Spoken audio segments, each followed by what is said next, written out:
Don't be the firefighter, or especially an officer, who's overwhelmed when you arrive on scene and can't be depended on. Split-Second Leadership is a mini course that provides you with the tools and framework to be the go-to leader when it's on the line and seconds count.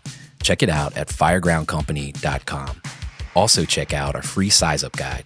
Stumbling on a size-up and not knowing how to prioritize your actions on the fireground will make everyone second-guess your abilities. Our free 10-page size-up and initial action guide gets you off to the right start from the moment you show up. All of this and more available at firegroundcompany.com.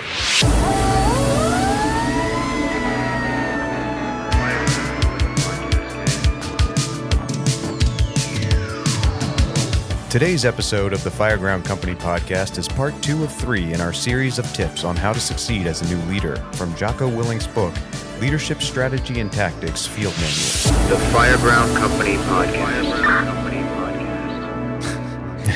All right, we're back, Fireground Company podcast, and this is the next installment, I guess you could say, of a series. We're working our way through 12 tips from Jocko for new leaders from his book, Leadership Strategy and Tactics Field Manual, the expanded edition. That's what we've got in front of us here. So if you haven't listened to the first episode where we did this, basically we have a book here. It's got some tips for new leaders, and there's 12 of them. We're working through them. We did 4 in the last episode, and we're going to take on the next 4 today. All right, I guess that's my cue, right? I think so. It wasn't a very good cue. All right. So as Clint said, yeah, we're jumping back into this book, and there's a bunch of stuff in here. We'll probably come back to it, but right now there's a section in it that is about becoming a leader, and I guess the kind of subsection is how to succeed as a new leader. So he goes through and he has these 12 things, and they're pretty straightforward. But as I said the first time, think about you and how, if you are, especially an officer, how you are applying this. Kind of rate yourself in your head 1 through 10. And that's usually going to be up and down. Some days better than others. So just, go back, check that out. It's page, if I didn't say it already, it starts on page 157, and it's the second edition of that book. So if you want to find it in there, read it for yourself. That's where you will find it. All right. So what, question 5, right, Clint? Yeah, we'll dive right into number 5. Or not question, statement 5, I guess. Statement 5, leadership tip number 5 that we're going to unpack. So number 5 is take ownership of failures and mistakes. Yeah, this can be one, depending on your personality, it can be easier or harder. It's just, there's some people that can never admit that they make a mistake. It's not good. It's not good. You got to admit that you've made a mistake. So it's important for trust. If you can't do that, you're going to lose a certain level of trust. So, Yeah, someone's got to call. Someone's got to call. It's not us because we're not there. We're not there. We're doing right. this. Right. Anyway, all right. So back to take ownership of failures and mistakes. Ultimately, it's going to be your fault. If you're in a leadership position, if you're an officer, you're always looking to make the company succeed, but your decisions they're going to work out sometimes, and other times not so much. So ultimately, it is your fault. And I think this is the thing I think about in Jocko's first book, Extreme Ownership. When I finally read that, it's a book that I didn't accept at first. I didn't quite, understand the nuance of what he was saying, and understanding that, well, if this person screws up, it's not my fault they screwed up. Yeah, but did you put them in a position to screw up? Did you not spend the time to kind of clarify what they needed to know? And did you not recognize that they're a person that struggles with stuff? So maybe you have to be ready for that. Yeah, you could always be detailed in. They could be detailed in, or you could be detailed somewhere, overtime, something like that. And there's only so much you can do. But you gotta prepare yourself for some of the stuff that's gonna go sideways. So, and everyone's gonna always ask when things go wrong, oh, who was the officer on the company that day? That's the first question, if you think about it, almost people always ask. So your name's gonna be tagged with that. All right. And they know when you mess up. You can't hide it. Deal with it head on. Just say, hey, I screwed that up. I thought, we needed to take the line to the Bravo exposure. I didn't realize it should have been the Delta. I got confused, whatever. Explain to them why you screwed up for two reasons. One, it does give them confidence. You can't screw up all the time, but it gives them confidence in you if you're willing to admit when you screw up. And maybe there's a lesson they can learn from you. Maybe your mistake is a mistake that if you explain it to them, they're not going to make it. So think about that. And don't keep making the same mistake. That's one where, yeah, you can take ownership. And we had a rookie that we kind of explained this concept to him. Like, hey man, when you screw up, just say you screwed up. But he didn't take it to heart. He said it as a joke, which actually infuriated me. Yeah. I wanted to destroy him, and he's probably listening to this right now, and you know what I'm talking about. So don't pay it lip service. Don't, I messed up. Like, I know you did, dude. I'm just saying, I want to know that you recognize it and you believe that you messed up, because it seemed like that was part of the problem. You weren't quite believing that you were messing up. We were just giving you a hard time to give you a hard time. And that's not the case. We weren't being the jerk. We were trying to help you out. So say, hey, I screwed up. I'll do this next time. And if you need to figure out what you need to do next time, ask. Don't just say okay and then have no idea how to not make the same mistake the next go round. So anyway, just make sure you don't keep making the same mistake. Learn what you need to learn, study what you need to study, ask the questions you need to ask so you don't keep making the same mistake, because that's unacceptable.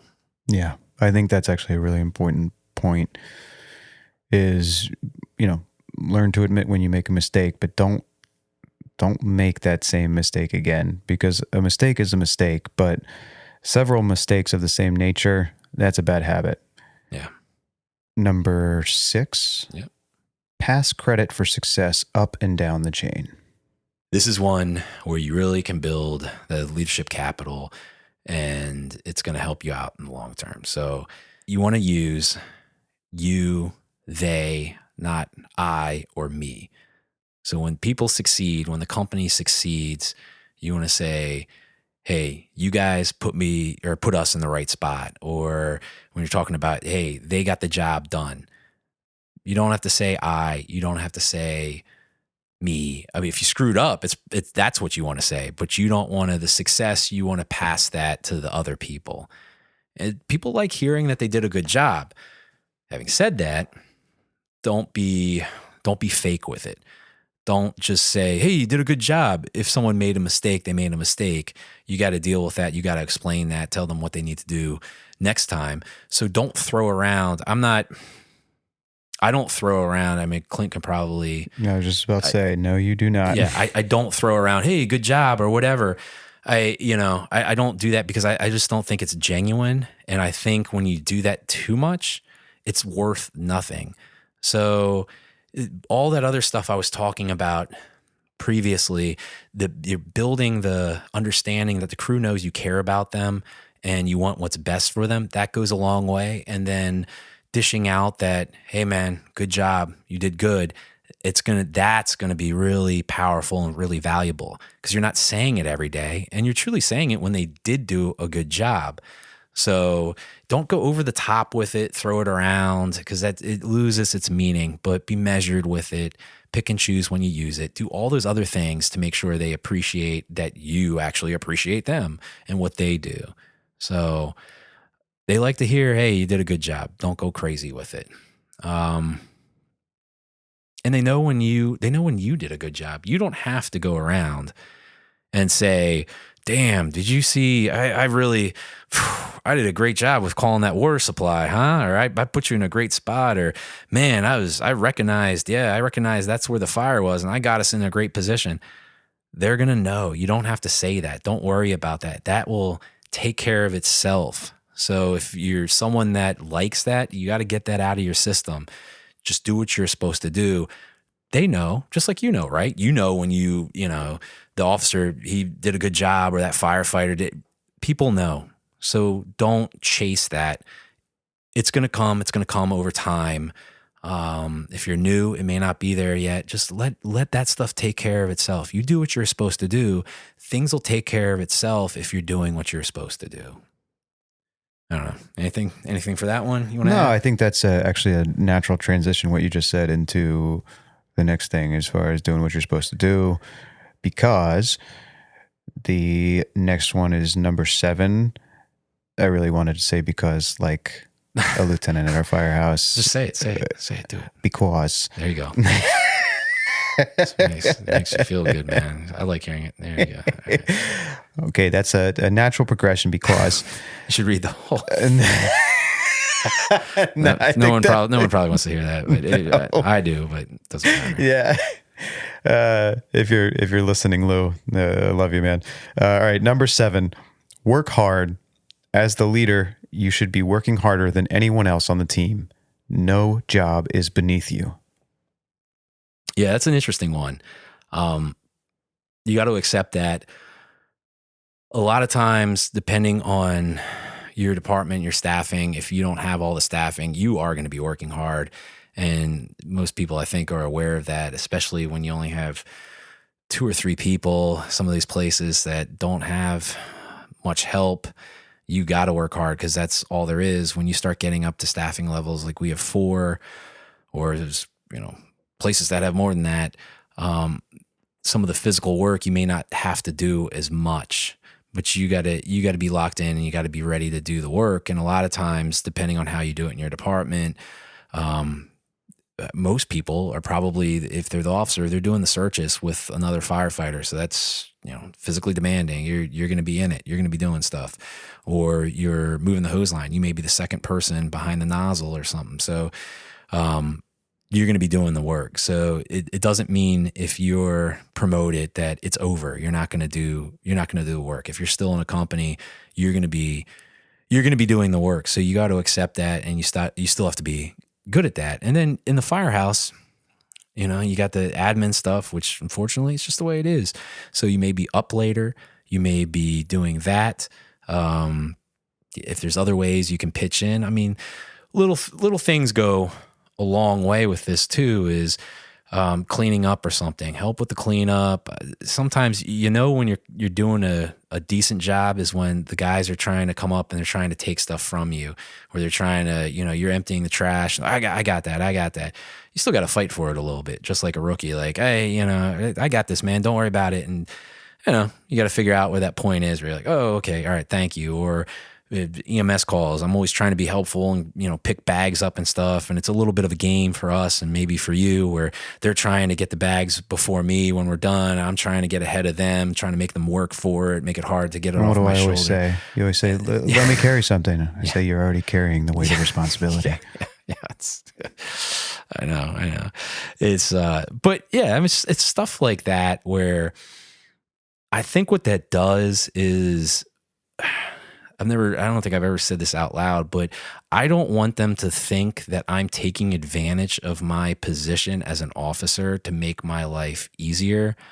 So I don't have to do the same things you do to a certain extent. I know there's differences. I got to sometimes do paperwork, sometimes do things that when they're doing other things, and there's a balance to all that.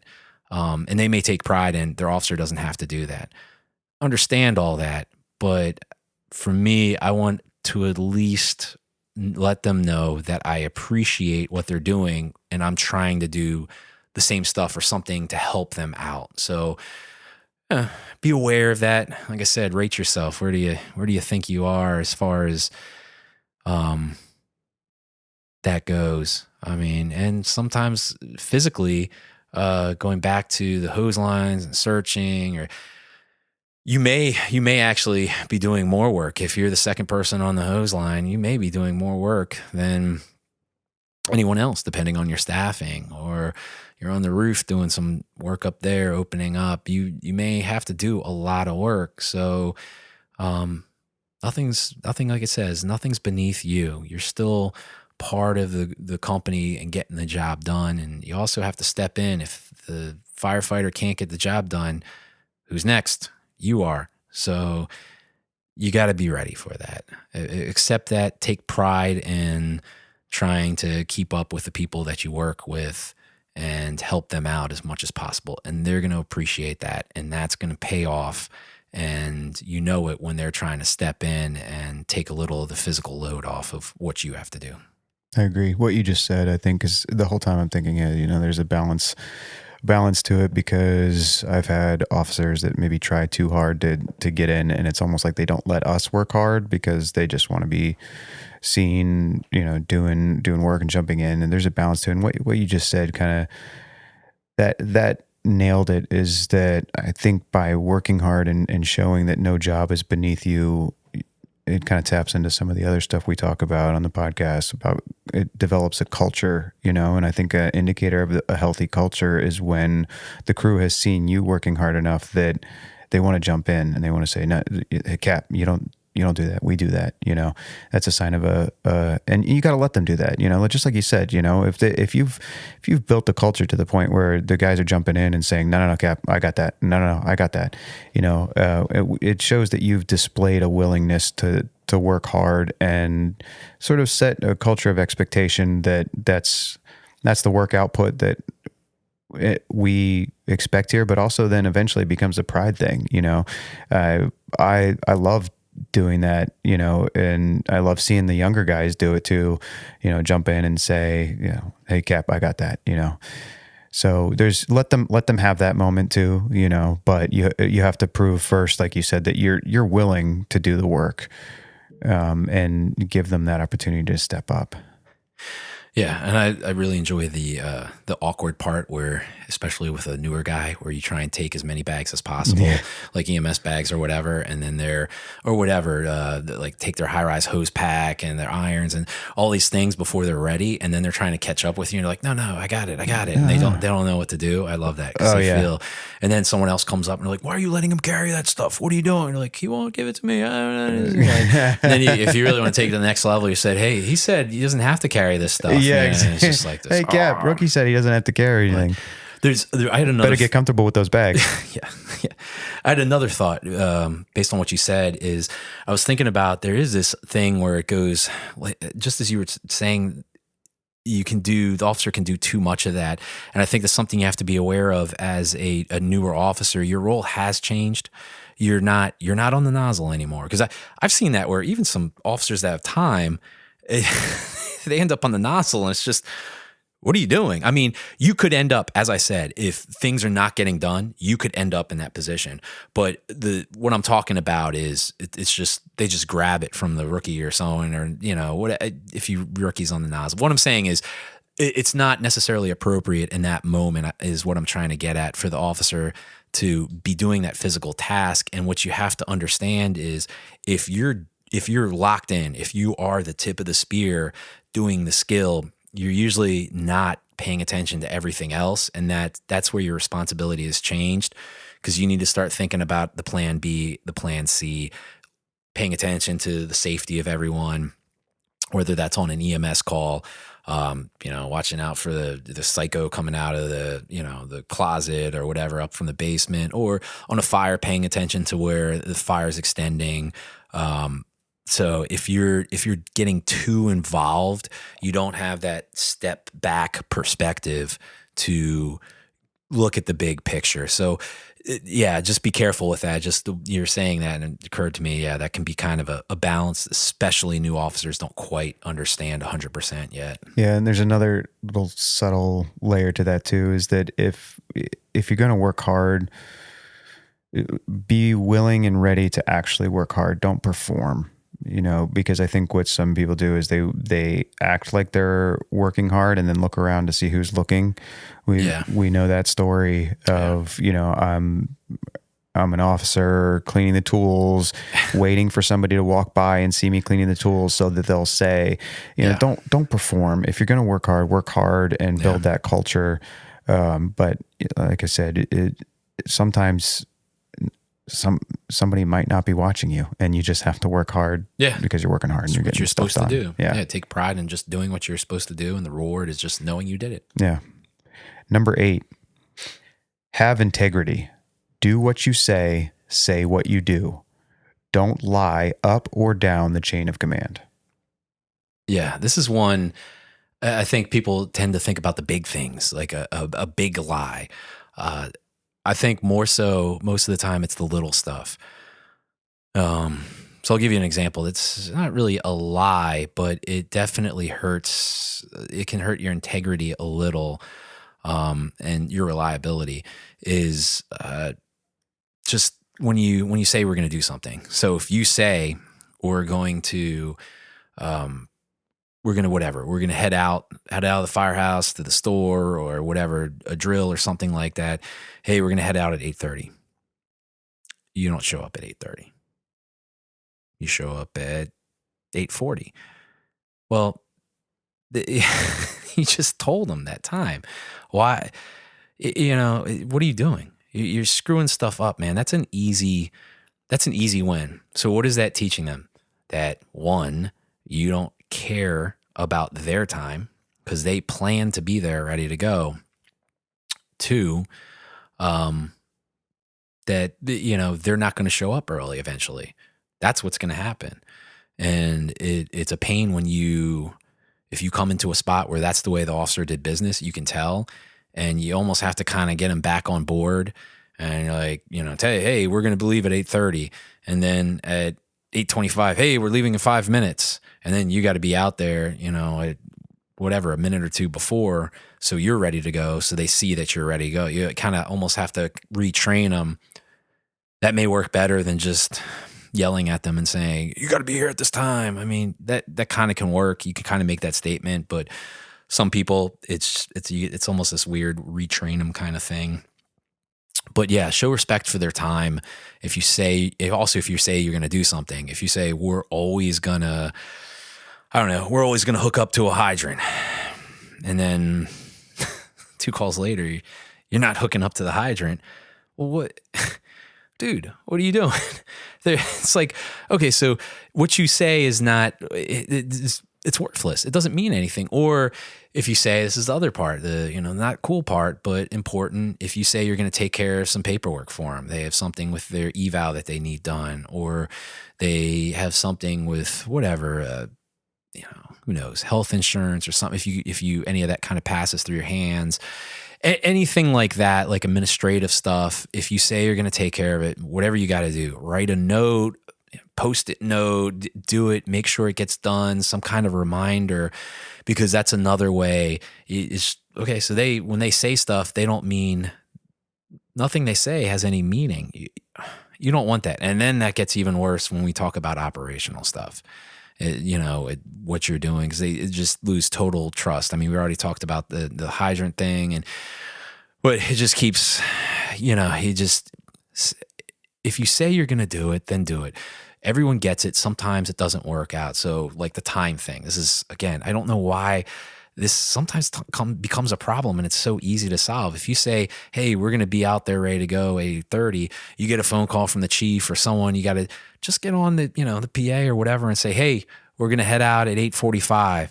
People understand that. If that's happening all the time, though, that's not the way to conduct business. So pay attention to that. The little stuff, I think most people understand you shouldn't lie, about the big stuff. And it's not so much the lying, but the saying things and not following through is really what I think most people have a problem with. And they're not doing it maliciously. They're just lazy, or they're not paying attention to that, or they don't see it as a big deal, but they're paying attention to everything you do as an officer and the way you conduct yourself. So just keep that in mind. Anything else with that one? I don't think so. I think you nailed that one. All right. Well, what is that? That's 8, right? That is 8. All 8 right. total tips, and we've got 4 more for a total of 12. So Pick it up next time, the last 4. Next time, the exciting conclusion of this little mini series of Jocko tips for new leaders. So that's it for now. Thanks for listening. Thanks for stopping by. Check us out at firegroundcompany.com. You'll find links to all our social media accounts and our YouTube channel, and you'll stay up to date on everything we're working on. We also have a store on our website where you can support us as we grow this community, plus working on some great courses to help you strengthen your leadership in the fire department and support its traditions and culture. last but not least, subscribe to the podcast, give us a rating, leave a comment, spread the word, get this out to the firefighters who are hungry to make the job even better. The Fireground Company Podcast.